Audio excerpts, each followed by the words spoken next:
All right, part 2, the main floor. Purpose, day-to-day life and routines.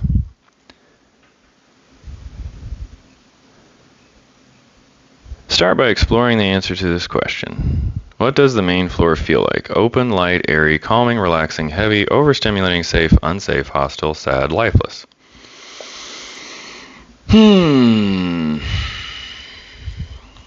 I mean, my day-to-day, I said it in the intro, like I've lost a lot of the joy in just everyday life because I'm burnt out, essentially.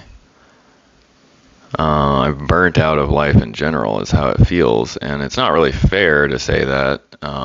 There are good things in my life, but I'm feeling just burnt out of life in general because I've been through so much that isn't enjoyable or joyful. And again, I'm not trying to compare myself to others. I'm just saying that for me, I've been through a lot of life that was not joyful. And so, I'm kind of burnt out of life in general. So if we're talking about the day-to-day life and routines of my main floor, it does not feel open, light, airy, or calming. I would say it feels heavy. Often it is overstimulating. I have a 5 and a 6-year-old, and the 5-year-old has special needs due to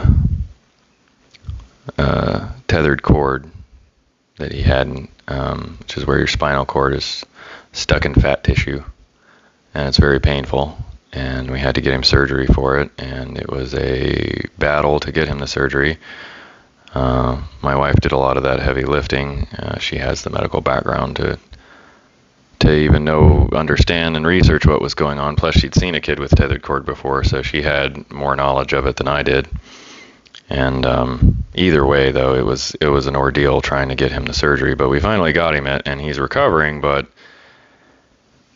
he, in general, is overstimulating to me. I mean, it's just too much. He yells and screams and makes a ton of noise and runs around, stomps around. It's a lot. He's a handful. And more than anything, he's overstimulating to me. And my wife and daughter can be overstimulating. But, he's the bulk of the overstimulation in my day-to-day life and routine. Work contributes, but I've managed to kind of close off that so it doesn't impact me as much anymore. Very little of it feels relaxing. I don't feel like I get to relax at all. Very little feels calm. Definitely not airy or light. Nothing about it feels that way. Open. It's more open than it used to be, but it's still not open enough. So it's kind of half open, half closed. Does not really feel safe. My day-to-day life, not in like a bad way, like I'm not in danger or anything, but I think just because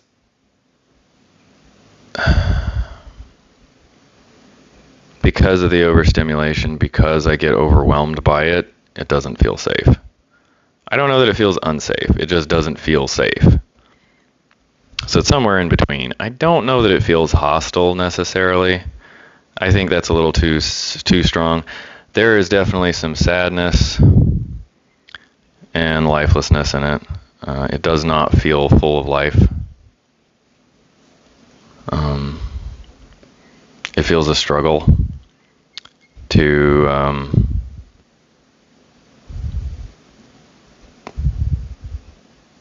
just live. All right. When you visualize your main floor, what do you feel in your body? Trying to visualize the day-to-day of my life, I get anxiety in my stomach and gut, queasy,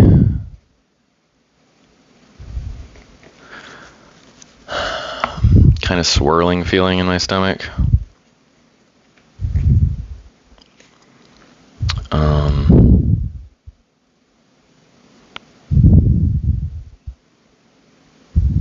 Kind of just congested, clogged feelings. I don't know how to really describe it any other way than that. That's how it kind of is, just congested and clogged and stuck. That's how I feel when I think about it. 3 current habits or routines that help your main floor feel cared for, and 3 that cut or drain your energy. Okay. Daily routines. Getting up in the morning and getting time to myself. I need to be up first.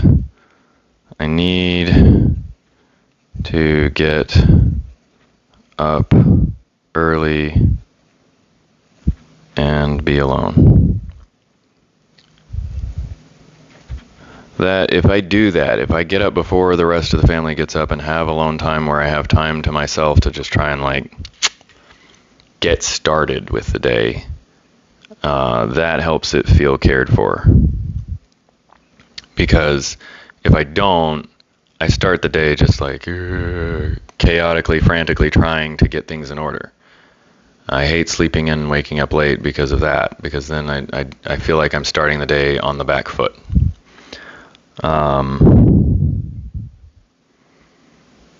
Starting the day with exercise. We'll put exercise. Did good today. Took a nice long walk, so that helped a lot. And I mean, I think, taking your medicine in the morning is kind of a given, but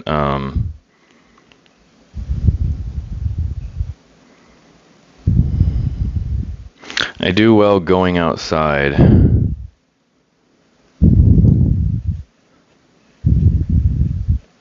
In the morning.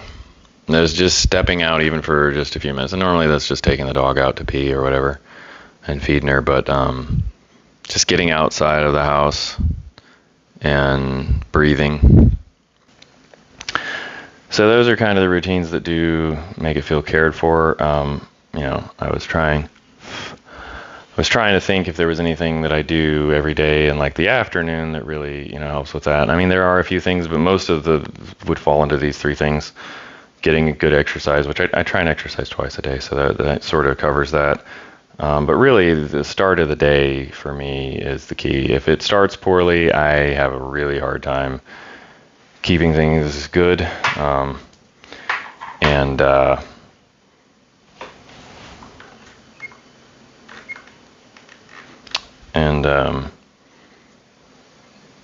So creates color or drains energy.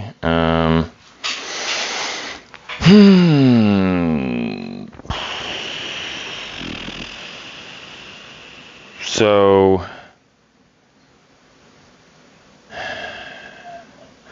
it's hard for me to think here, because the things that drain me or create clutter typically are just me getting overwhelmed by things going on. I'm trying to potty train a 5-year-old because he's behind because of the surgery. Trying to do that is, difficult. I'm trying to get my work done while cooking and cleaning and everything else. So I guess cooking too much, I'll get carried away. Getting carried away. And then not keeping it in order while I'm cooking, so then it's just a huge mess afterwards, and then it's really difficult to try and stay on top of it for the rest of the day. Guess just sort of not keeping up with his mess. With kids' messes. If I don't stay on top of it, it gets out of hand quick. Here, let me take this off. And then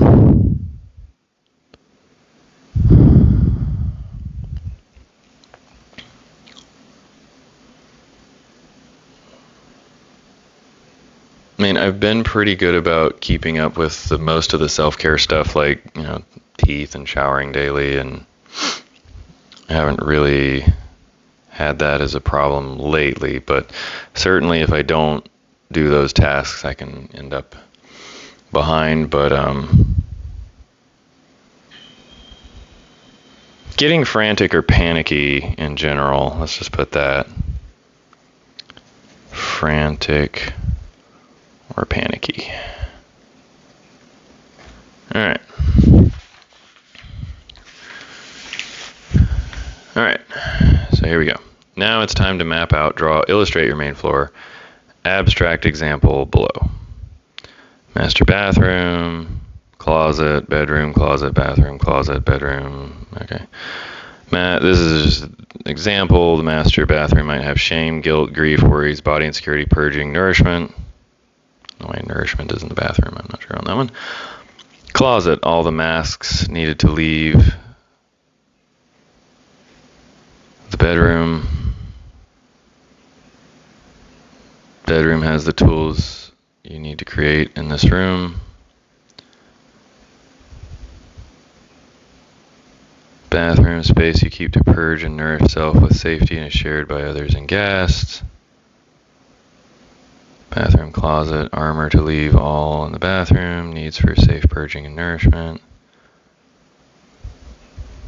Master bedroom, dreams, rest, repair, true self-expression, fear, conflict, deconstruction of love self.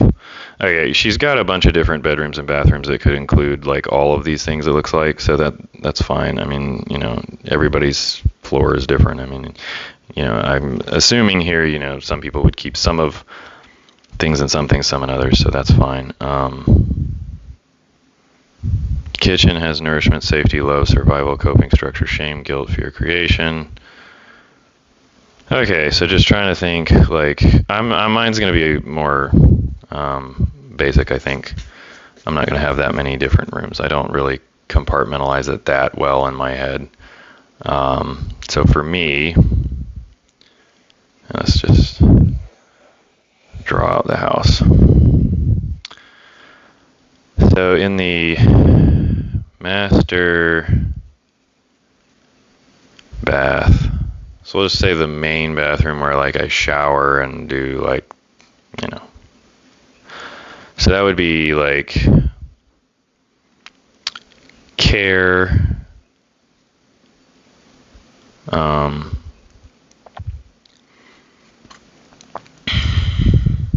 I don't get a lot of shame or guilt when I'm in the bathroom, to be honest. I know some people do, but that's not me.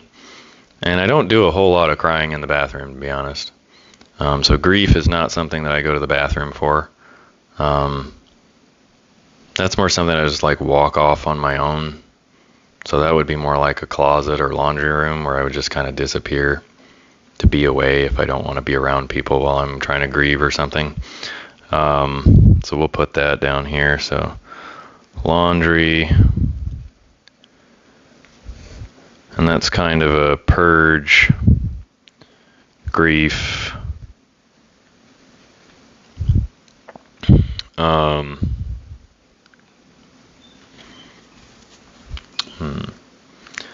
Purge, grief,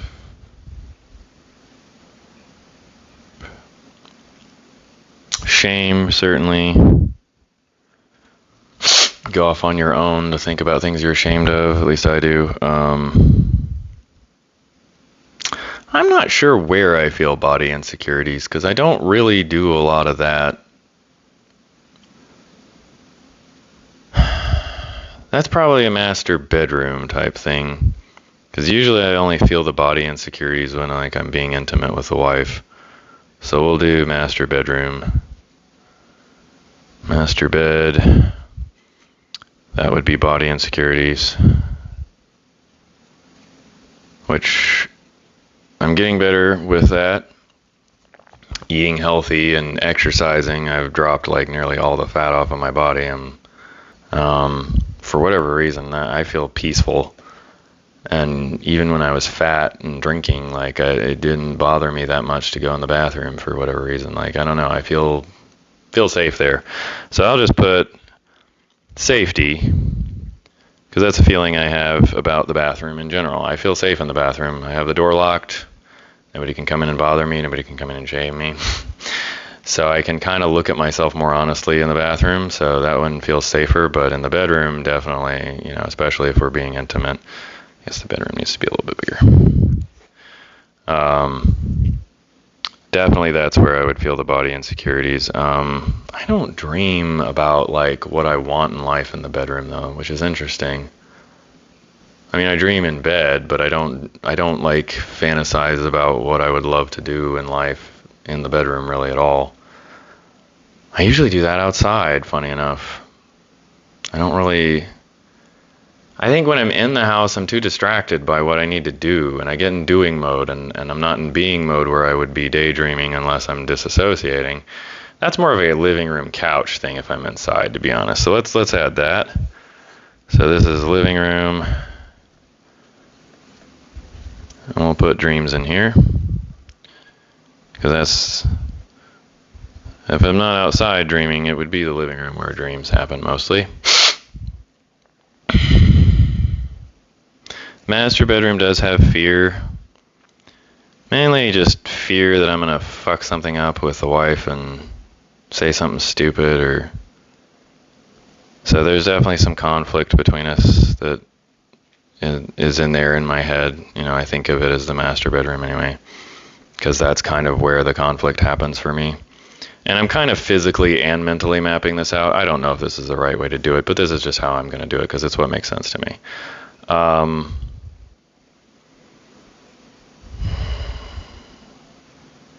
The mask doesn't come on. Let me pause 1 second. The mask doesn't really come on. I don't associate the closet with wearing masks. I don't associate anything with the closet, to be honest. I'm not even going to put that on my map because I don't really do things with the closet. It's more of an afterthought, the closet, and maybe I can just write that down as an afterthought, closet. Just an afterthought. I don't associate much with closets, for whatever reason. I don't do a lot of deep thinking once I make it to the bedroom. The bedroom is for sleeping and sleeping and having sex. I don't think of the bedroom for other things really. I don't do a lot of working in the bedroom. Like I have at times, but I don't like associating that with the bedroom. Even in my head, when I'm in the bedroom, I don't do a lot of deep thought. Maybe that needs to change, but I just don't. That's just it's not been me and not been how I think about things.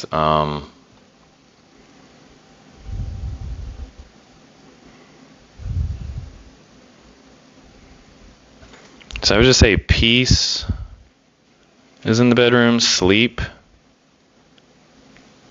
restoration.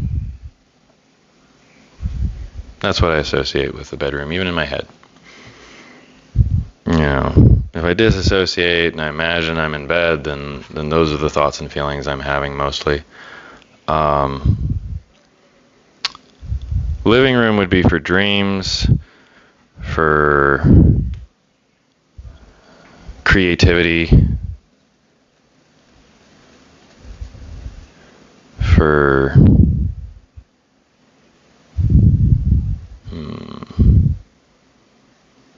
connection for sure. I come to the living room to talk to other people, family, the rest of the family, or I don't know if any room I associate with joy. Most of the joy that I do get is when we go outside, and that I'd like to change, but not really there now. The living room feels safe for the most part. I'd say safety sure fits the living room.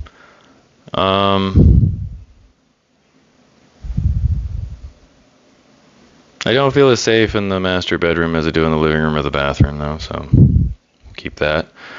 Not a ton of guilt or fear in the living room. Not as much.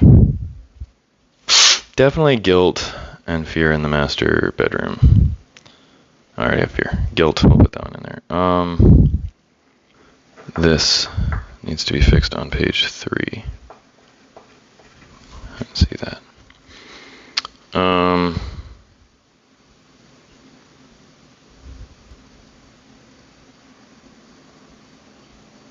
I don't do anything in the hallway in my mind. Like, there's no in between. I jump straight from one thing to the next. And maybe I need a space in my mind to get my thoughts together, but I don't really have one right now. Everything feels too chaotic and a mess. So I need to make space on the main floor for getting my thoughts together for sure. That would probably help me a lot here. Dining room.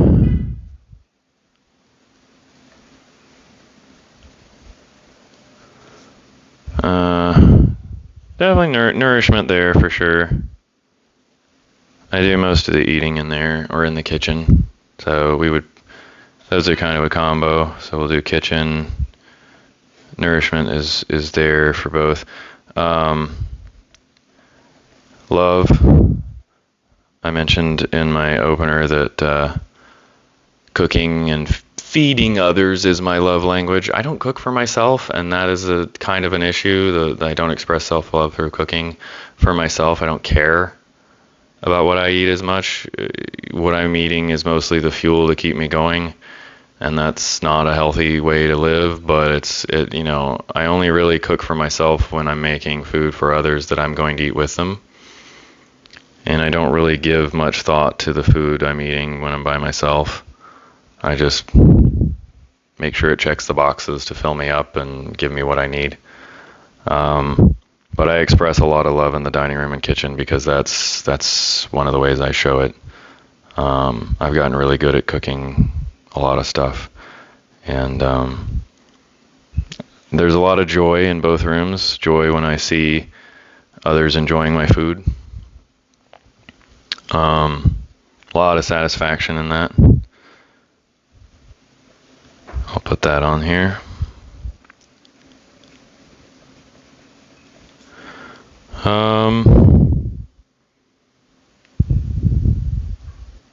There's probably more structure in the kitchen than anywhere else in my head because I do keep things the way I want them when I'm cooking. I mean, I have them in specific places in my mind, before I start making something. I kind of go with the feel and go with the flow when I'm cooking as far as the ingredients I'm adding. I've gotten to the point where just adding what makes sense to a dish tends to make it taste better. But yeah, I don't like cooking randomly. I like saying I'm going to make this, and then I try and figure out how I want to make it to make it taste good. So there's definitely structure in the kitchen. There's a lot less structure in the dining room. I'm just plopping on the table and hoping for the best.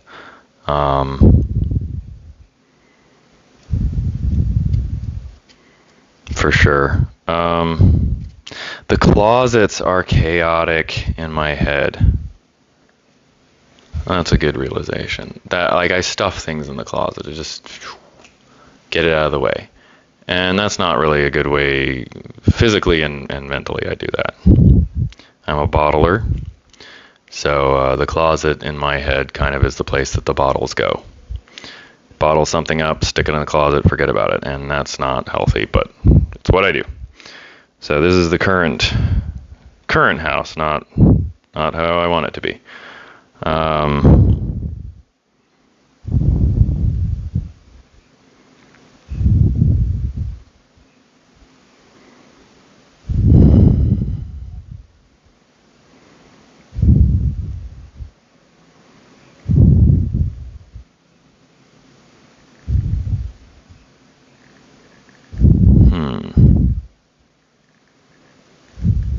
Honestly, this is it for what's in my head. I don't really have any more rooms detailed out, kind of she has a whole bunch of examples here.